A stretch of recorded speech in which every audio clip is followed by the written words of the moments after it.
You happy too? We're KIRO Nights. I'm G. Scott. That's Aaron Mason. Means the world that you listen to the show. The online Trading Academy text line is 98973. Coming up at 8:30, Mar Dooley is going to come in and hang out with us and, talk a little bit of sports at 8:30. But right now, before we get to something that Mace thought we were going to talk about, I got to talk about this because I saw this and I thought it was pretty cool. Yeah, there's been a lot of talk about Russell Wilson lately. Oh, yeah. Russell this, Russell that. Is he going to be the quarterback? Oh, yes, he is going to be the quarterback. Oh, as a matter of fact, he signed a big deal, $140 million contract with $65 million when that first bonus paycheck. Bam! Go get that right there. Russell Wilson did something cool. Really cool. Okay. Sometimes quarterbacks do cool things for their offensive linemen. Sometimes I remember back in the day, sometimes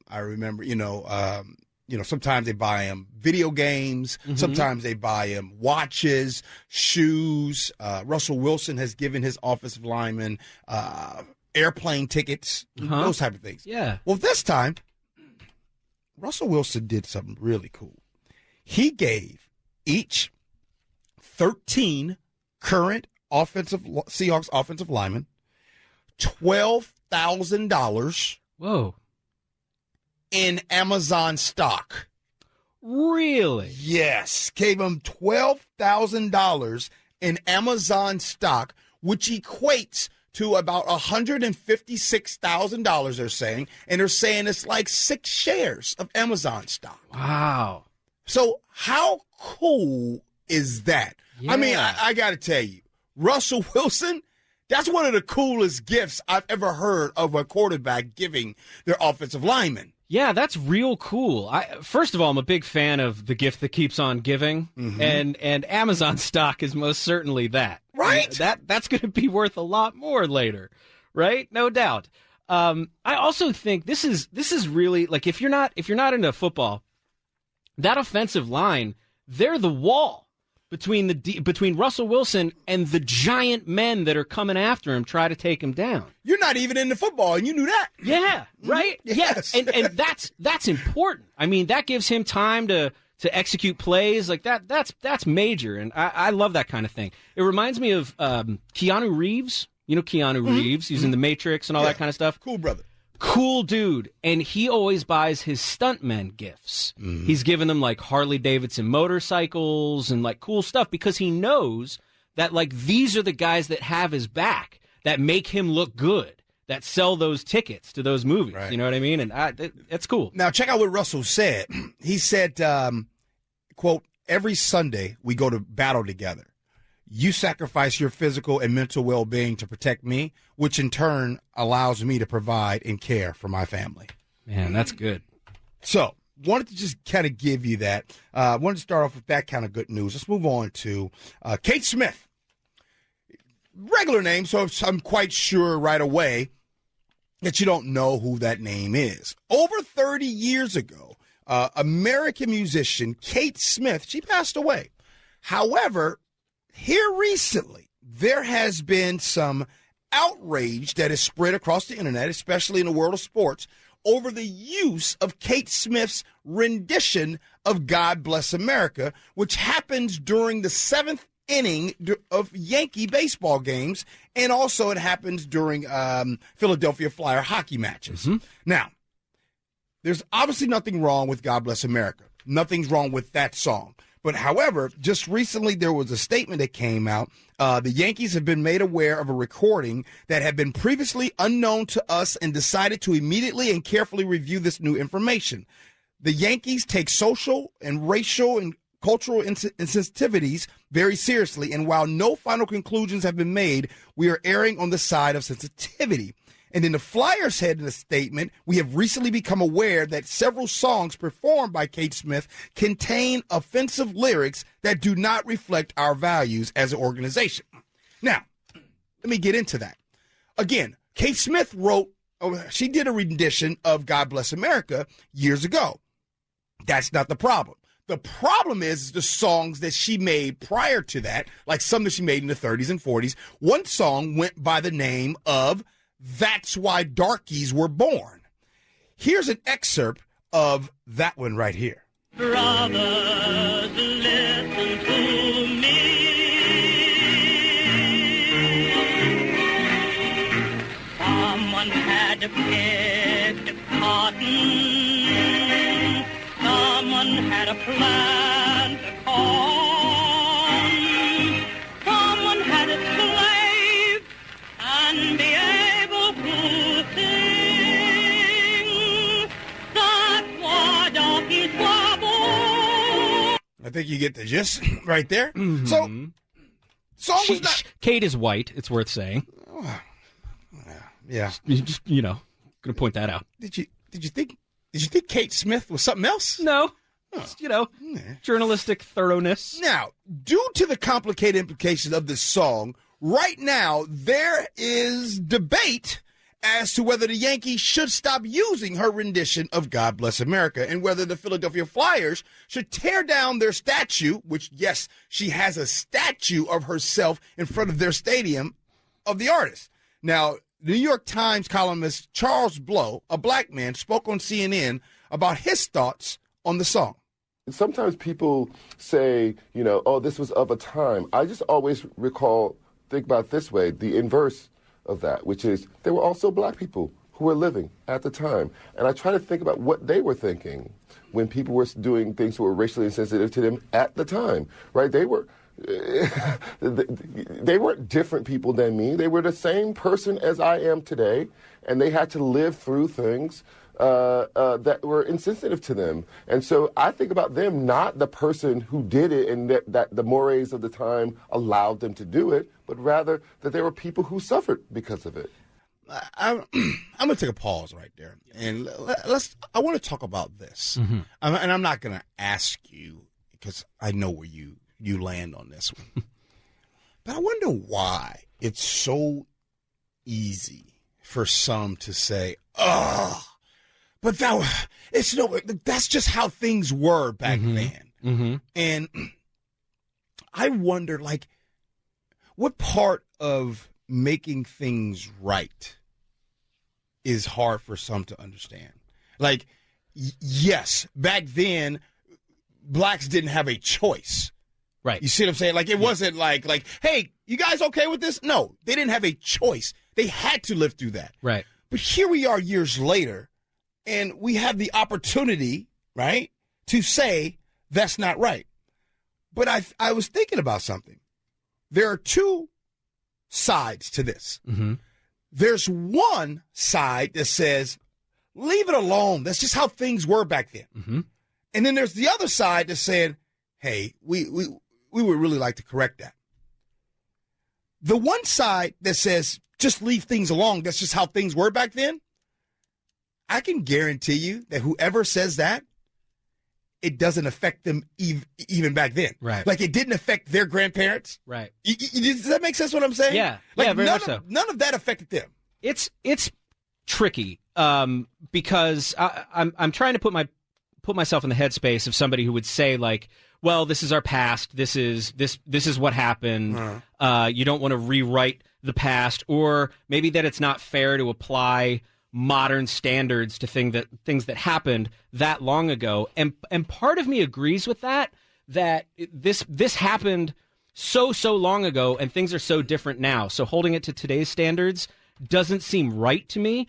But what does seem right to me is maybe when we figure these things out or decide on these things, that these are the people that we don't need to have statues for.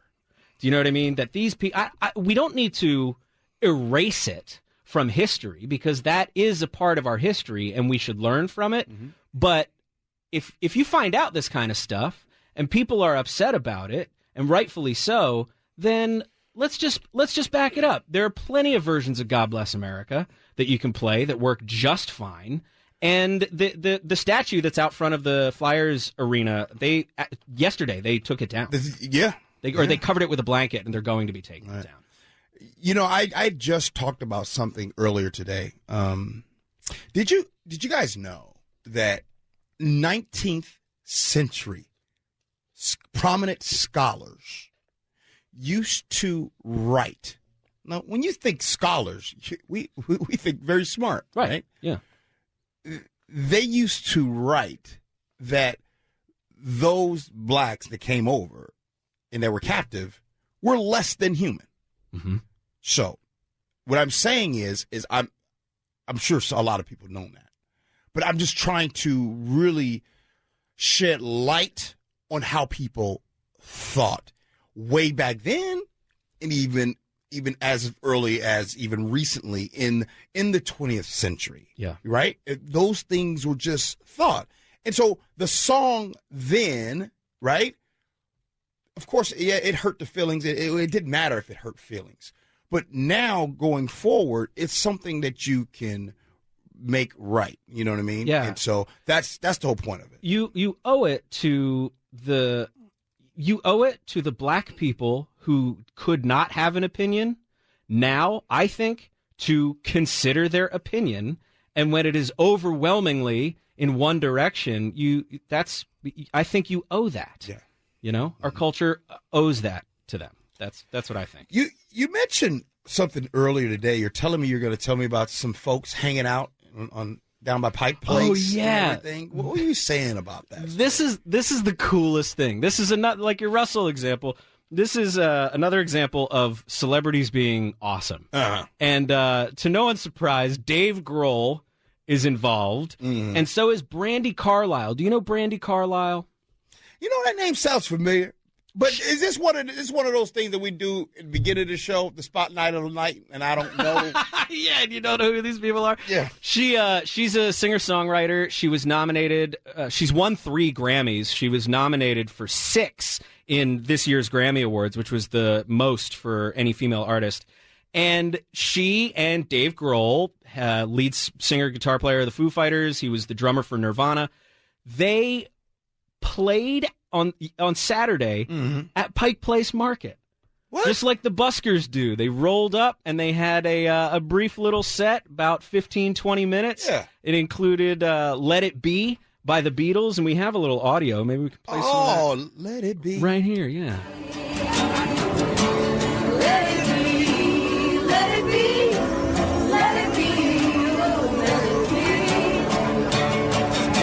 Words of wisdom, let it be.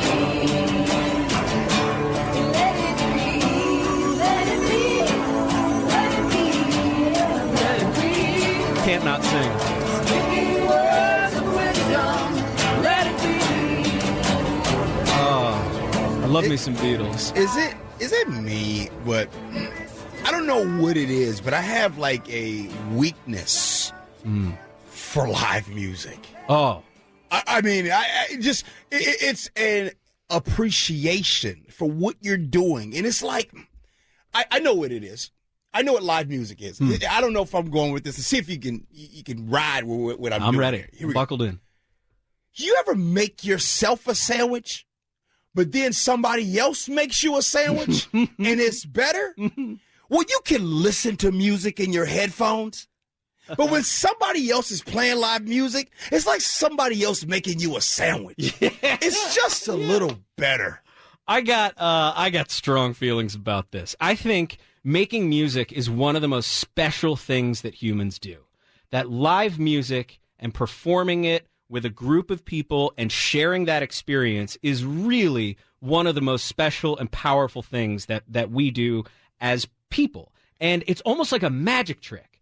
Like if you don't know how to play guitar, it feels like a magic trick that someone can do that. So it's just this mysterious, almost otherworldly thing. So and awesome. the deal about live music, when that's cranked up, when you're feeling it, music and sound is a very, very special sense because it really physically moves you. I mean, if you get into it, the sound waves hit these little hairs in your ears and they physically move them. When you hear something, your body is physically touched by it. And there's just something special about being around music when it's happening and you feel it, and you could bring somebody who's been frozen for 1,000,000 years and play them the right music, and their body will move, and they'll move just like your body does. It's just this really wonderful, amazing thing. So I wish I'd have known that was going to happen because I would have loved to have been there. Hey, DB, you ever heard Mace talk about a story like that? Boy, you was really into that. Oh, I love it. I love hearing Aaron talk about anything music. That's I love that. Yeah, Thanks, yeah, you do. That music really lives in you, huh? Man. It's my favorite thing. I think it's my favorite thing. Is it? Yeah. You listen to a lot of music on the weekends and stuff like that? Yeah. I used to a lot more. I mean, when I was young and just your world's on fire and everything's burning you up, like music was my deal. Like and as much of it as I could get and any kind of it that I could get. And this was like pre-internet for most of it. So yeah, I was one of those kids who would just dig around a record store for hours. This ain't on the show sheet, but I had a question before we get on out of here. Yeah. The Online Trading Academy text line is 98973. And I just got to find out. It could be a specific song or it could be a genre of music, right? What is, and I'm going to ask DB and Mace, and I'll go answer myself. What is your go-to music when you need that pick-me-up? What is your go-to music? And I'll go ahead and start first. It's a genre of music for me. It is my go-to when things, I'm like, all right, I need to pick my day up. Gospel music. Gospel music. 98973, text us in. What is your go-to? Your one, like, okay, I need this pickup. What's your genre of music or a specific song? And mine is, we'll get right to it, Marvin Sapp. Oh. I don't know Marvin Sapp. Oh, man. Oh, it just gets me going. Yes. Oh, I'm into that. DB, what genre you got? Mine is actually just a specific group, and it's Alabama Shakes. Especially in the spring and going into the summertime. If I want to feel there's something about Brittany Howard, who's the lead singer's voice, is just like magical. She just takes me there. I love it so much. Okay. Yeah, that band is incredible. And they're a little bit gospel-y, too. They've got some gospel rootsness to them, so I get that, G.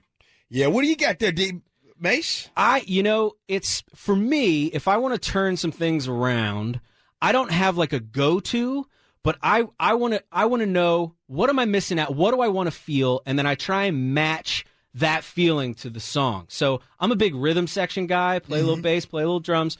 Love gospel for that because those rhythm sections are super tight.